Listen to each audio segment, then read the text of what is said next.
era unha combinación, a combinación xusta de modernidade, de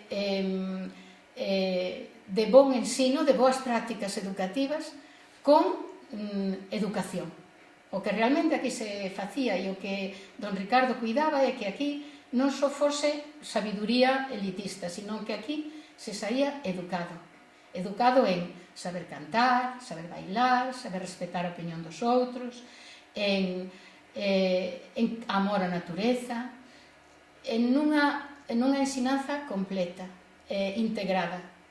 E eu del aprendín moitísimas cousas quizá máis tarde, porque para min, mentras viña a Fingoi, para min era aquela figura que estaba como teón de fondo, que estaba controlando que todo funcionase ben.